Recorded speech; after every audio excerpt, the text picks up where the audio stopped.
Certain Affinity is officially working on Halo. We have some big sales numbers out of the UK for March. There are some changes being made to the online service agreements for PlayStation Plus as well as Nintendo that are following in the footsteps of the Xbox subscription services.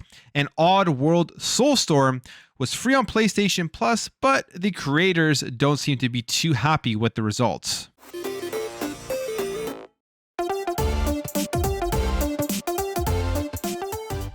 So Certain Affinity is a studio that's been around now for 15 years. They've worked on a variety of games. You go down here to their work. They've worked on the Halo franchise, the Call of Duty franchise, World of Tanks, plus more games. Click see more. You can see pretty much everything here that they have worked on, and lots of big games. They've even worked on Doom 2016, the Mafia series, but some of the games they really do focus on is the Halo franchise. So this announcement that they had put out yesterday isn't a big surprise, but they've officially announced that they are going to be working on Halo, saying we've been part of the Halo franchise for more than 15 years, and we're honored to say we are deepening our relationship with 343 and have been entrusted with further evolving Halo Infinite in some new and exciting ways. Join us on our journey. And then they have a bunch of career openings that they are hiring for. So this is a big announcement, also not a surprising announcement. It's giving 343 just more resources in order to continue to expand Halo Infinite. As we know, Halo Infinite is going into season 2 in May, and they're going to get more content, and lack of content has been the big issue with Halo Infinite so far that people have been kind of complaining about. They've been wanting more maps, more game modes, better progression, all of that type of stuff since the release of Halo Infinite. And as we know, Halo Infinite is now, it's a live service game, and this is how live service games go. They are years and years of updates and more content being added. You do not get everything at once, which I say for Halo is kind of a big change compared to what we used to get in the previous iterations of the game. So Certain Affinity jumping on, not a surprise, but also a great thing. Now, what are they going to be working on? I think one of the things they will probably be working on is some sort of big team battle game modes / battle royale game mode. We know that there was that leak of Last Spartan Standing, which was also a mixture of like gun game, and it just sounded overall very cool. And them working on content may not be the only thing that we see soon out of this partnership between Xbox and Certain Affinity. Like, we know they've been working on Halo, they've been working on Xbox stuff for multiple years. I mean, now even with the acquisition of Activision Blizzard that's going to be coming over, they've also worked on Call of Duty, so there's also that strengthening of relationships. So Xbox potentially acquiring Certain Affinity just makes a ton of sense, and I would not be surprised if it happened. But we have Faison here on Twitter catching this, saying the founder and CEO of Certain Affinity liked the tweet about Microsoft buying them. This is obviously someone quote tweeting it saying Microsoft should buy them, in my opinion. And Max Hoberman, who is the founder and CEO, has liked it as one of his tweets. So does that mean anything? Maybe, maybe not. Maybe he was just scrolling through Twitter on his phone, accidentally hit it. I mean, I do that all the time. Sometimes I like stuff I don't mean to hit.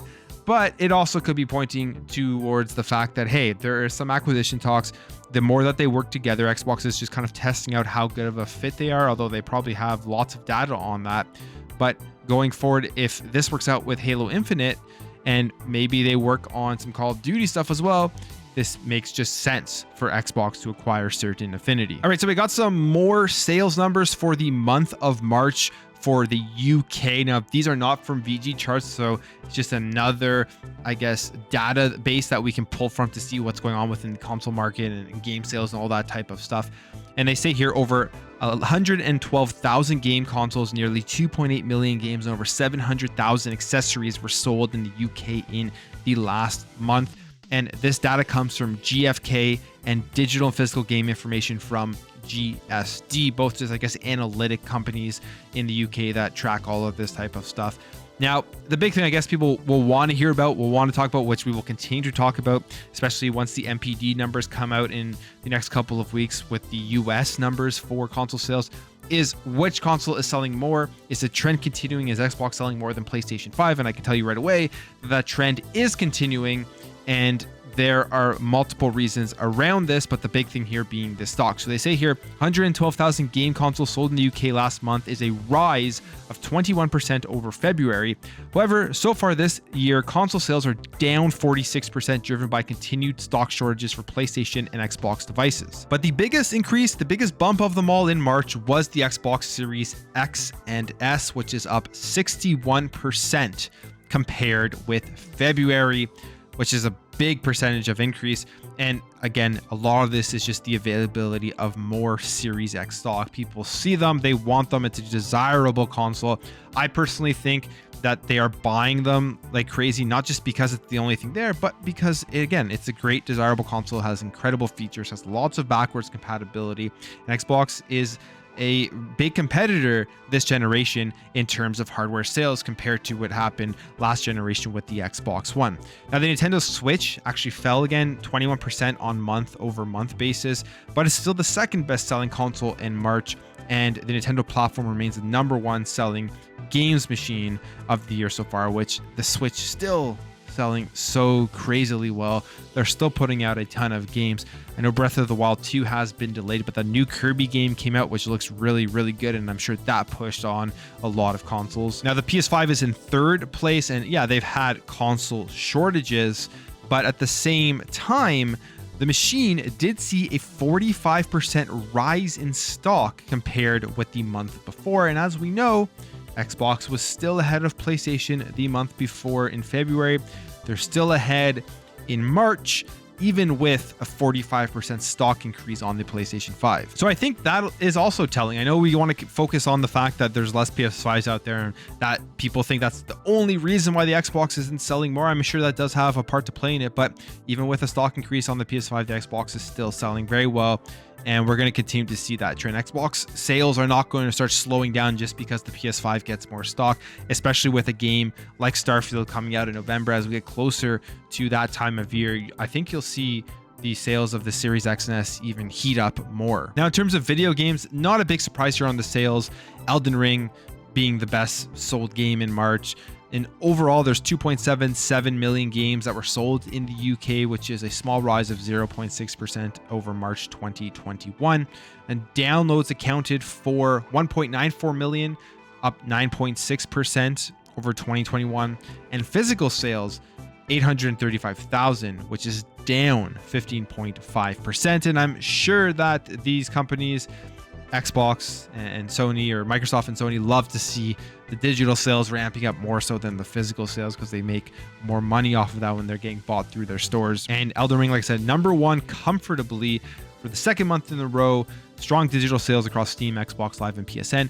And then here's what gets a bit interesting. Gran Turismo 7 is #2 on PlayStation, which, I mean, it's the only platform that it's out on.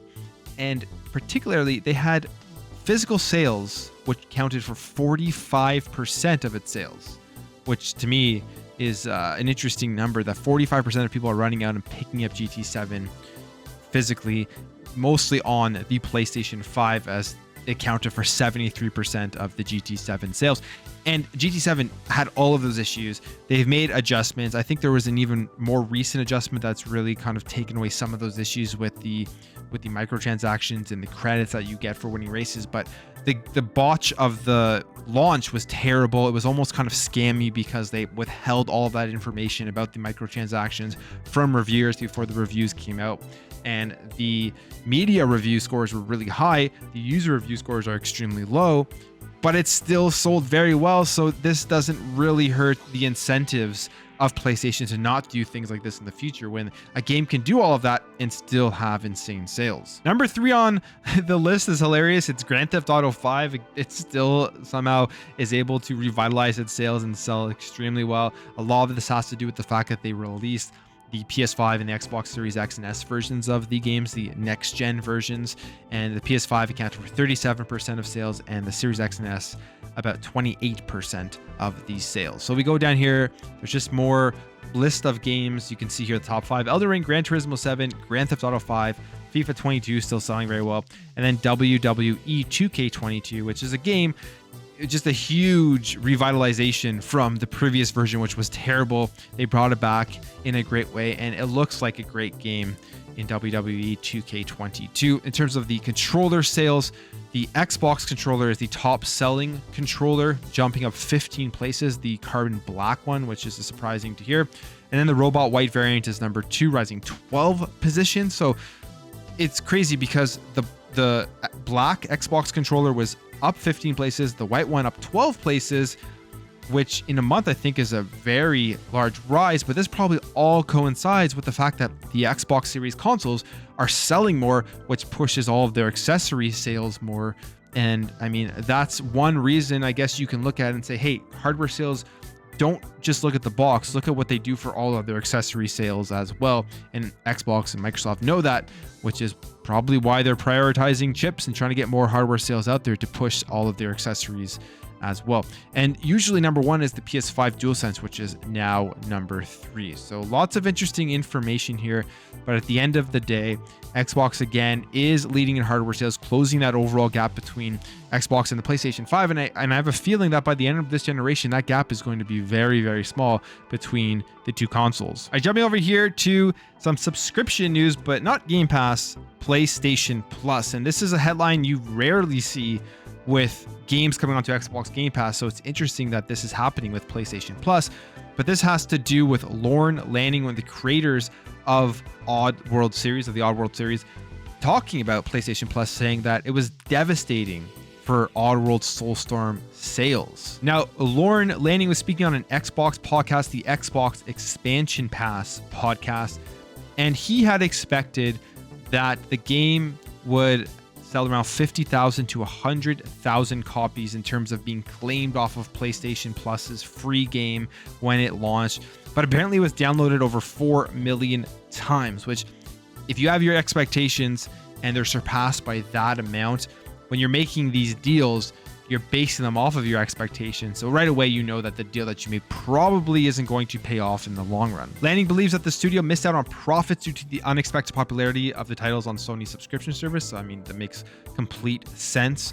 And as we know with PlayStation Plus, it gives you free games every single month, some PS4 games and a PS5 game. And here's what he said. It's kind of a double-edged sword. I'll give you an example around Soulstorm. We were hitting a number of legacy technical debt issues and talent issues. And you know, the game industry is emerging fast. Huge companies are paying fortunes. So he's implying here that they needed this deal to get this game done because of all of the issues that they were running into. And then he said here that he thought that they did a pretty good deal and that there wouldn't be that many downloads because of the lack of PlayStation 5 consoles that were available in January 2021. Continues on here to say the most we could sell is less than the money we're getting. We might sell 50,000 units at launch, maybe 100,000 units. It was pretty small numbers because there weren't going to be a lot of PlayStation 5s. But because it slipped into April, we had the highest downloaded games on PS5, and it was, I think, approaching close to 4 million units or something like that for free because they were all subscriptions. So for us, it was devastating. So this makes you start to think about how these deals work, how these subscription deals work, because we saw recently with Guardians of the Galaxy that Game Pass essentially saved that game, got more people playing it, and Xbox paid a rumored $5 to $10 million for that deal, which in the grand scheme of how big these companies are, isn't very much money. You would think Guardians of the Galaxy had a bigger budget. It was a huge name like Marvel, all that type of stuff. So $5 to $10 million doesn't seem like that much money for Square Enix to take to put the game onto the service, but they are very happy with that deal. More people are playing it, more people are discovering it, more people are going out to buy it now because they discovered it on Xbox Game Pass. So $5-10 million to them, great deal for Square, great deal for Xbox. So it gets you to think, what was the deal here for Oddworld? Like, how much did PlayStation pay for that? Was it less than $5 million? Was it $1 million? Was it a couple $100,000? Who knows? And it obviously was a deal that they just didn't expect to play out in the way that it did with getting downloaded 4 million times. So they probably lost money on that when they're doing their math, thinking about the fact that if they didn't put it on that service, would it have forced people to go out and pay full price? And you just never really know, because what we're hearing on the Xbox side of things is developers benefit from the Xbox Game Pass deals. The deal that they make, plus more people going out and purchasing their games after. One of the things I think that could have affected this, that could have led to it being downloaded 4 million times and everybody jumping in, is the fact that PlayStation had a very, very large dry spell after its release. You had Spider-Man Miles Morales, you had Demon Souls, and I guess Sackboy if you want to count that in there as well. But other than that, those were all released around the launch of the console. And then there were like pretty much no new games, no new PlayStation games for a very, very long time. I think until Returnal came out, but that game definitely was not for everybody. It didn't even sell that well. I believe it didn't like really go crazy in terms of the numbers. And in fact, Returnal actually came out after Oddworld Soulstorm. Oddworld Soulstorm came out, I believe, April 6th and Returnal on April 30th. So this was right in that dry spell when this game launched on to PlayStation Plus, which I think probably led to more people downloading it than they would have if, let's say, there were other games played. Let's say this came out at the time of like Horizon Forbidden West was out, Returnal was out, maybe even later, like God of War was out or something like that, right? Not as many people probably would have downloaded this off of PlayStation Plus. That's what I think potentially led to the 4 million and them just kind of getting a bad deal and it going way over their expectations of what they thought was going to happen when signing this deal with Sony. Finally, some just good news here for the overall subscription industry, video game subscription industry, and has to do with auto renewal. As we know, a little bit while back in January, Xbox made changes to their subscriptions to be more transparent and upfront about the memberships, saying that Microsoft will now provide more transparent upfront information to help customers understand their Xbox membership. This info includes details on renewal dates, costs, and even how to claim a refund if you accidentally renew a membership. Microsoft will also now contact users on 12-month renewals ahead of time in case they want to cancel before renewal. This stretches to inactive users too, who will be reminded that they're still paying if they're not using certain services, which is a great thing because a lot of people sign up for this stuff and they just keep it running. They forget it's there. They may not even see the notification and they're just continuously getting charged, which is extremely annoying. And I'm sure it happens to a ton of people out there, but looks like PlayStation and Nintendo is following in these footsteps and being more transparent about their online services and auto renewal. So Sony and Nintendo have agreed to make their similar changes to their subscription plans going forward. These changes follow another investigation by the UK authority, and both platform holders are tackling the issue slightly different. So as you recall, the UK Competition and Markets Authority did this investigation, similar investigation into Xbox, and identified the concerns with the renewals and these subscriptions, and they're doing the same thing here with Sony and Nintendo. So the changes are that Sony will begin contacting long-term PlayStation Plus customers who haven't used the service recently, reminding players of how to cancel active subs. And if those users then take no action and continue to not use the service, Sony will stop charging them, which is, I think, a great thing, just to stop charging them once they've realized. But it also depends, how long are they going to take before contacting the long-term PlayStation Plus customers? How much money are they going to bleed out? I mean, Xbox will have to do the same thing as well. But for Nintendo, they're going to do a simpler change, which I think is the better change, which I think should be for all platforms. It's an opt-in change rather than an opt-out change, and it says if you now purchase Switch Online sub, auto renewal will be off by default, and users will have to then choose to turn it on after subscribing. So I think that's the way it should be, but it's good to see all the companies kind of taking those steps forward in order to make the renewals more transparent with the subscription services. That's it for me, guys. What are your thoughts on certain Affinity, the UK March sales, Oddworld Soulstorm, and it just not being a good deal for PlayStation Plus? And what do you think about these changes being made to the subscription services? If you enjoyed this video, hit that thumbs up button. If you're new here, you like what you saw, consider hitting that subscribe button. Thank you for watching. Thank you for your support, and I'll catch you in the next video.